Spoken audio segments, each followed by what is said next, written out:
You know, I can't help but imagine that the pitch meeting for this episode went like this.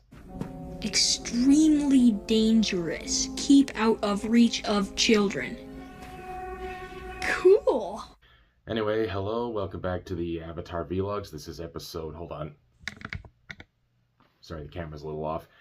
Anyway, welcome to the Avatar Vlog episodes. This is episode 11, The Great Divide, and this is kind of the big one, and I don't mean that in a good way, at all.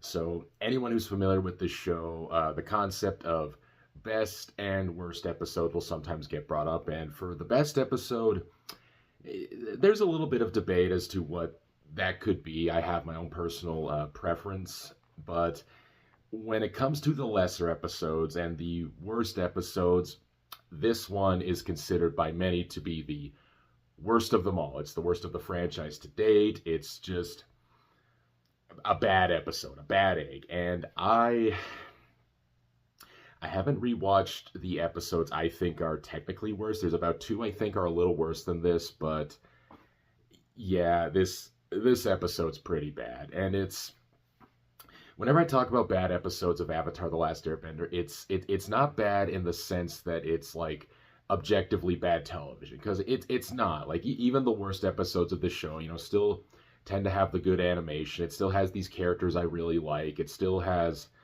just something to offer. But then again, with this one, it's just not good, and it's worse than kind of like it's offensively bad. It's just so not good. So Team Avatar comes across this giant canyon in the Earth Kingdom that's called the Great Divide. I don't really know why. I think they chose the title more because of the symbolism and theme of the episode rather than the canyon, because the canyon is quite large, but it doesn't like directly divide the Earth Kingdom into anything. It's not like it divides it into like a north or south quadrant or like an east and west. There's another location that kind of does that, but not this. I think it's just called that for the symbolism, which we're getting to. So Team Avatar wants to cross the canyon, and it turns out that to cross this without a sky bison, you knew it was coming, without a sky bison, is you have to employ the help of the canyon guide, who will guide you across the safe path to the canyon. Now, these two tribes, known as the Ganjins and the Zhangs, both need to cross at the same time because their villages and homes have been uprooted by the Fire Nation, and they're trying to get to the Earth Kingdom capital of Ba Sing Se because that's one of the very few guaranteed safe places that are left in the Earth Kingdom. So both tribes come, and it turns out that they've been feuding with each other for over 100 years at this point. So basically, before the entire length of the war. And they both need the help of the Canyon Guide, but not surprisingly, they're both kind of fighting because they don't want to travel with each other. Aang is trying out his diplomatic skills very poorly, I might add, and he says, okay, here's what's going to happen. I'm going to take your sick and elderly who take priority. They're going to ride on Appa. They're going to cross the canyon that way, and the rest of us, we're just going to try and get along. It's only a day of travel, and we'll cross the canyon on foot all by ourselves. Now, the tribes agree to do this, but the stipulation is they can't bring any food, because if they do, it'll attract all sorts of critters. It's like bringing a bacon sandwich to a national park that has bears. Don't do it. You're just asking for trouble. But trouble still finds them as these creatures known as the canyon crawlers attack the group, and the canyon guide injures both of his arms, and he can't earthbend to give everyone the safe paths. So now Aang has to try and find a way to get everyone across this canyon alive with very little assistance and no idea of how to get out. Not surprisingly, this proves much more difficult than initially intended, as these groups just can't let bitter feuds in the past die, and they're trying as hard as they can to make this mission as difficult for everyone as possible. So, yeah, as I mentioned, this is considered by almost to a 1. Like, you could almost decimal place this, that this is universally considered the worst episode of this whole series. And I only disagree because there's 2 episodes I do think are worse.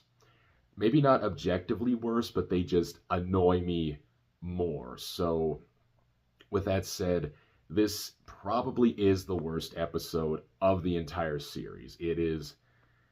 it's just not good. Like, and again, I can see kind of what they were trying to do here. Like the intended message is good. That sometimes, because so one thing is that both tribes are bitter with each other because they have a history that is wrong. It's just wrong because the Ganjins have this history where it turns out that one of their heroes was participating in a very important ceremony. It's almost like carrying the Olympic torch. And according to them, the Zhangs ambushed him, stole this artifact, and ran away with it. And so that's why the Ganjins hate the Zhangs. And the Zhangs, meanwhile, have the story that said hero was on his way to complete the mission, collapsed from exhaustion, and then he tried to take up the mantle to finish the quest, but when he got back to Ganjin territory, he was arrested and they Nelson Mandela'd him for 20 years. Now, not surprisingly, hearing that, neither is right. They're both wrong. Now, there's hints of there's seeds of truth in this story, but the crossroads are simply that there was a man named Jin Wei and a man named Wei Jin. I don't know if that was intentional, but that's just part of it. And there was an orb, and it involved traveling from east to west. But clearly something got mixed along the way because that's not true. The complete detail is not true. We don't know if an orb was stolen or if a man was wrongfully imprisoned. Now, meanwhile, Aang gets Katara and Sokka to try and figure out what's what because, not surprisingly, these two are also kind of feuding over how to set up a tent, and they both kind of buy into this nonsense. And Aang, meanwhile, is kind of acting a little bit like a brat. Like he's trying so hard to be diplomatic, and you guys just won't listen. And he's not whiny like that, but I will admit this is one of the episodes where Aang gets a little grating. Usually he's such a good kid character, but this time it's sort of like, oh my god, this is just not working. Like, to me, this episode feels the most like if Nickelodeon truly got their way and the creators of the show didn't have the firm control and the firm standards and the firm quality control. This episode is kind of what the show would have devolved into if Nickelodeon truly had its grip, because it's a plot that you could insert anywhere. You could insert anywhere. It's just not that deep. It's trying to go for stupid laughs. It's simple. It's basic. It's easy to fit into a time slot that doesn't require any context of what happened previously. It's just such not a good episode. It is just so not good. And it's not even that it's so bad. It's just not good. Like, all the characters are kind of acting like immature idiots at the beginning. Katara and Sokka are feuding over how to set up a tent, which is very sibling-like. And Aang, gets them to get along, but that's one thing. Like, Aang getting siblings to get along is fine. Like, you may fight with your sibling, but one way or another, you make up and you get along. That's just the nature of being a sibling. But then when he tries to take that knowledge and apply it to these tribes who've been feuding for a very long time, and it turns out they start to fight, not surprisingly, it's not going to work out the same way. And so the main problem is that just the conflict of this episode is not interesting. It's these two tribes who we're never going to see again. We don't really know much about them, and what we do know kind of stems from a place of dishonesty and falsehood. The characters aren't acting very well. No one's listening to each other. No one's attempting to get to a resolution.